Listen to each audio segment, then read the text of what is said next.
To make the screencast, the first thing we have to do is open up the GeoGebra file from your menu. Okay, so we'll do that from our launchpad. And when it opens, we'll be able to see two views. We shall see a algebraic view and the graphics view. So we just make it quite big, and let's just drag those two axes so we get a nice square picture. We're going to input a function in the bottom here. We're going to make it f of x, and we're going to choose a trig function, x times sine of x, and we get a nice shaped graph which looks a bit like a McDonald's M. We'll make it a bit wider maybe, so click on the graph and let's see if we can change the object properties a little bit. It'll open, and we'll maybe go for making the line a little bit darker, a little bit wider so we can see it better. Right, we want to drag it down a little bit so we can see those two maximums, because that's where we're going to place our photograph a bit later.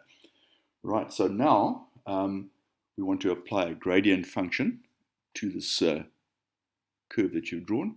So the first thing we want to do is choose to put a point on the object, maybe over here at a maximum. And then we're going to choose one of these drop-down menus, the tangent option, okay? And we're going to click on the point and on the function, and we see that we get a tangent line there, which is pretty good going so far. All right, we are now going to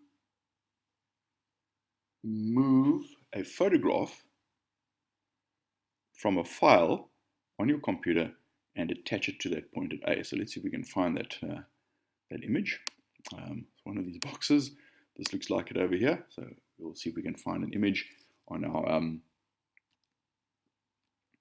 computer. Somewhere over here I've got a runner. There it is. So we'll click on that and we'll import our runner. And we want to try and attach it to point A. It's maybe a bit big, so maybe we should try and make it a bit smaller. Yeah, that'll probably work. Okay, and we're going to hopefully drag it up there so that it's going to fit onto point A. And so we might want to drag this down a little bit, so we can see it better. So we're going to try and attach our runner to point A. Hopefully it'll work a little bit later on. Maybe we should get rid of those point C there, and maybe we should get rid of point B there as well.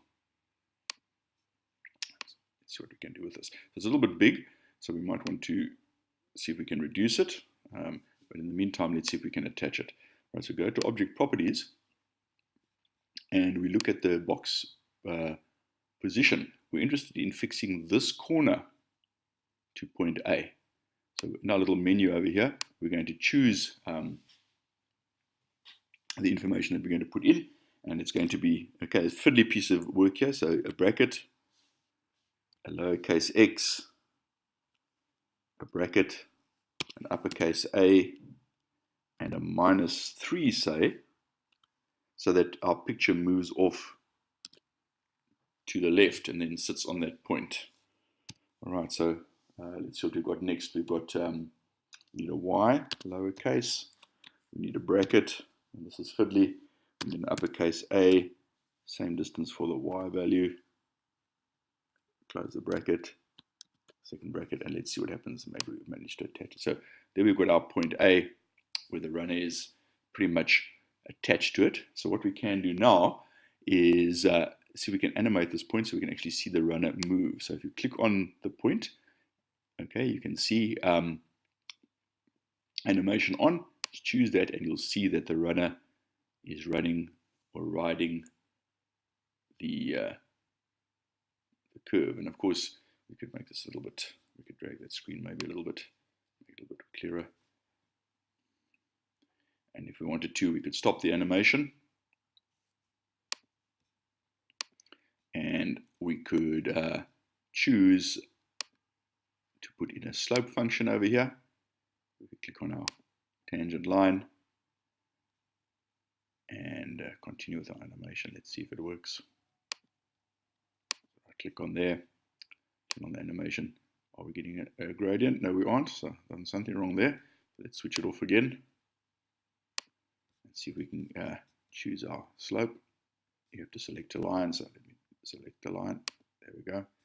Let's see if it will work now. We can see the animation has come up, at least the slope has come up. So let's see if that will work once we switch on the animation again. Right click, switch the animation on, and you can see that you're getting a gradient as the runner runs along the curve. So I think I've done pretty well with this. Maybe I could make that runner's picture a little bit smaller, so it would look like she's running up and down the curve, but I think you get the idea. Not too difficult to follow those steps.